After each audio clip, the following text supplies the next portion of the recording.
So, what can I tell you? How does it feel to sort of reunite with a bunch? I mean, you've done the thing with Tim Daly for a couple of these movies, Public Enemies, Apocalypse, Yeah. but now with Doom, to come back with so many of the people. It was great having a reunion of the actors. There's a real advantage to working with people you worked with before, because you know how each other works, and you trust each other, and you know, when you meet people for the first time, there's always that kind of dance you do for a while, of, you know, sort of reading each other and how does this person work, how does that person work.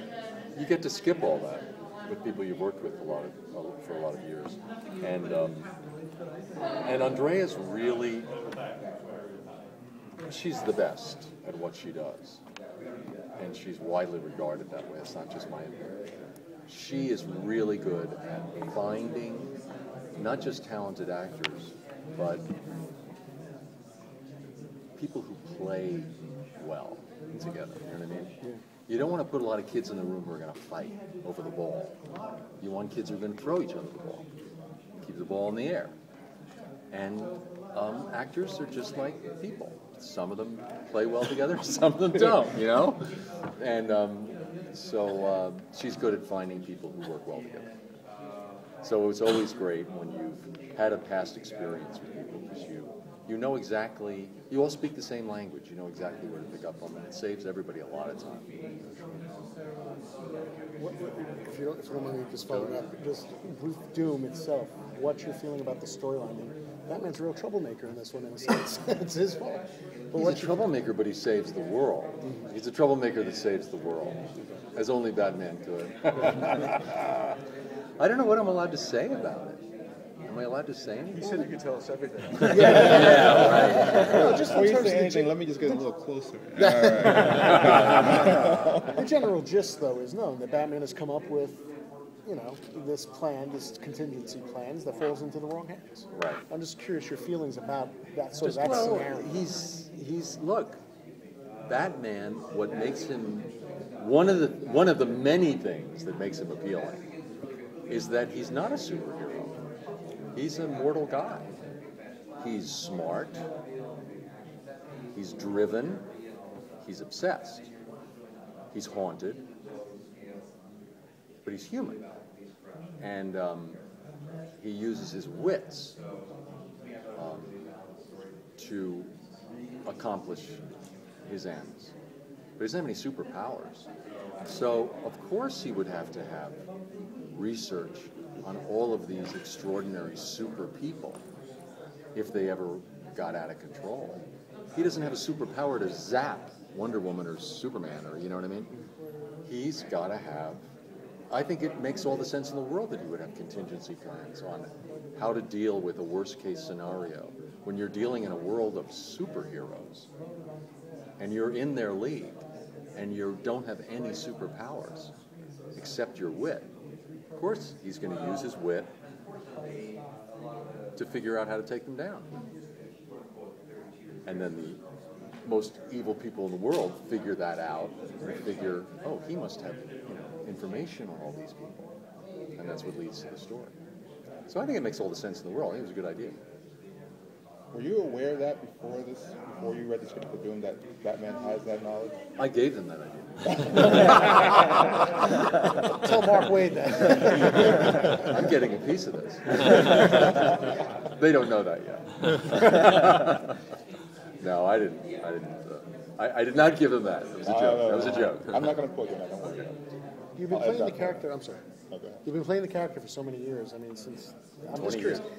I know Batman is sort of set of who Batman is, but in your mind, after playing him for 20 years, has there been an evolution? Do you think? There has been an evolution. Two answers. There has been an evolution, and consistency is so important. Those are two different sound, really big. The evolution has been, in the earlier years, I like to make a bigger distinction between Bruce Wayne and Batman, because I thought that making Bruce Wayne more of a playboy and more player and emphasizing the irony and the sarcasm made Batman darker. When he, you know, light defines dark, that kind of thing. So I I played with those more with the voices. I did much more dramatic differences. They toned me down over time because they wanted Batman to become darker and darker and darker, and that made that distinction too dramatic. So over time, it became much more subtle. So that now there's a very subtle distinction between the Batman and Bruce Wayne voices. That's one part of the answer. The other part of the answer is the audience understands Batman better than I do. The audience to this whole myth, is so devoted that they really know more about. They can name you, what issue of the Dark Knight comic this happened in when this character said this to that, in episode 134. They know this mythology much more thoroughly than I do. So if I was ever to not be consistent or to sort of lie in producing the sound, they'd hear it in a heartbeat. They're the ultimate truth keepers in terms of keeping me on my game, because I know they'd hear it in a second if it wasn't sincere. And the trick for producing the sound for me has always been to bring it from inside, to go to his childhood pain, the loss of his parents. Everybody has a public and private face. Everyone has a face they present the world, and a face that they are internally. In Batman, it's so much more dramatic. And I came up with that sound going to that internal, dark, painful place that put me in that very kind of a resonant. It's just a sound that comes organically from within, and I think the audience hears that, and that's what they react to. That's why I connected to it. Given that you've been, affiliated with Batman for so long, are there any particular stories that you'd like to see told, or have you actually ever penned your own scripts for Batman tales? I haven't.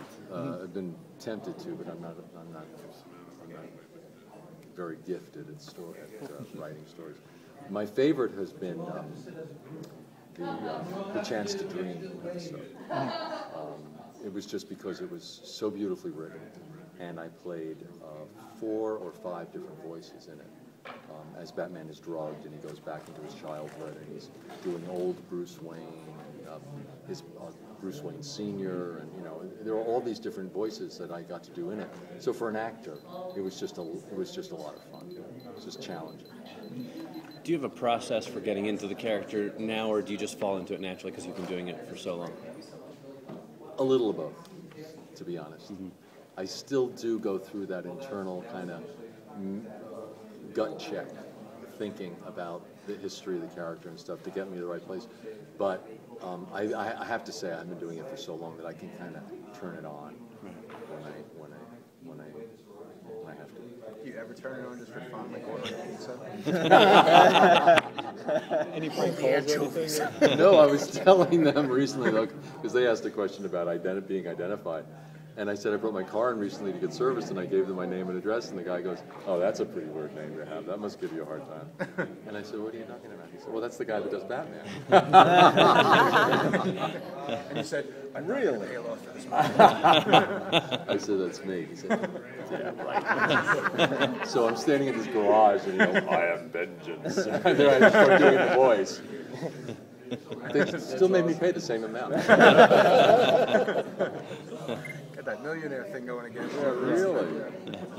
For when we talked to you a couple hours ago, you mentioned for the Arkham Asylum, you mentioned that with Warner Brothers, they let you record not just everybody in a booth and just record all your dialogue, that you actually get to record with the other actors. Yeah. So I guess specifically for upcoming Doom, but even back to the Justice League days, how many, like at one time, at the most, They always try to get the whole cast in the booth together. Oh, wow. Wow. That's amazing. And it makes it so much more alive, because you're feeding off of each other, and actually the trick is to not react too quickly, because there has to be a clean break between lines. but you're being fed by somebody. Your instinct is to, especially as an actor, to jump on it. You can't. But because you're getting that feed, it keeps everything really alive and really spontaneous. So they get great performances. They get terrific performances by doing that. Is it hard not to just kind of like riff off each other or just kind of joke around at times because you're all just like right there and around each other? Little secret. I do it all the time. And it doesn't get me in trouble with Andrea because she knows why I'm doing it. I'm doing it to keep everybody loose, Yeah. and to keep everyone playing. Because as long as we're playing, good ideas will come up. And she knows exactly what it is. She saw me doing it early on. She said, I know what you're doing with the other actors, and I appreciate it. You know, it's keeping everybody loose. I said, well, I'm glad you don't get mad at me because, you know, it's a little bad boy, you know. Sure. But it's for a reason. You know. What was it like to play with some of the new voices on the? Two more questions. Okay. What was it like to play with some of the new voices, like having Nathan come in as Green Lantern, and even the actor that played Bane for you? So there's some old friends, but then some new ones too. Yeah, I know. It's kind of, you know, it's a little bittersweet because it's always fun to see what someone new brings to a character. I would hate to have to do Joker without Mark Hamill. But you know, early on in the first 3 episodes of Batman, the animated series, it was Tim Curry that did the Joker. Right. And I thought he was fantastic, and he was.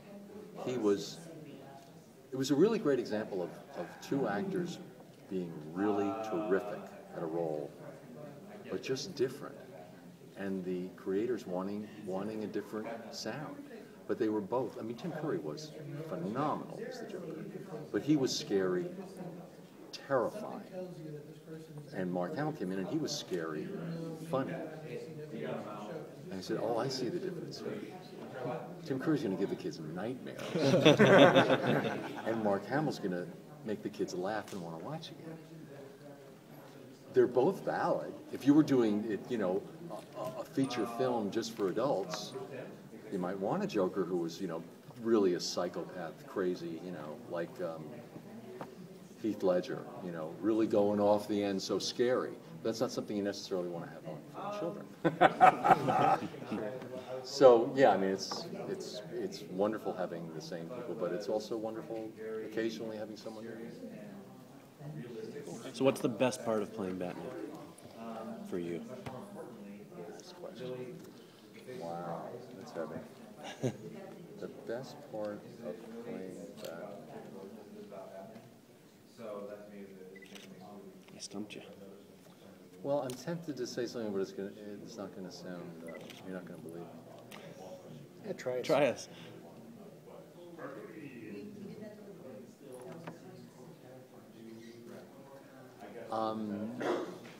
I used to do a lot of work with foster kids in LA. I lived in LA for 15 years. And they found out that I was Batman. And they begged me for Halloween to wear my working clothes, as they put it. And I said, I'm the voice. And these little kids, they didn't get it. Come on, bring the cape, bring the cape. So I went to a Halloween store, a costume store in Hollywood, and I bought a Batman outfit. And I'm driving to this facility on the 10 freeway outside of LA at like Halloween afternoon. And there are these truckers going by. And I've got the cape and the cowl because I didn't want to show up and have to get into the costume. I wanted to arrive with them. And they're going by going, hey, Batman! You know, from these trucks. And I got there, when I got out of the car, these kids charged at me and tackled me. And I just thought, this is the best job in the world. So, what's the best part of my Batman? It's because what it means to so many people, and how much fun it brings people. And being a part of that. That's the best answer. Yeah, that's a great answer. Oh, okay. Fantastic. Did you do the voice for them in the costume? Had to. Yeah, right? That was so funny. That drive out on that freeway was so funny. I thought, oh, I'm going to kill these kids for putting me through this. All right, I got to steal them away. Okay.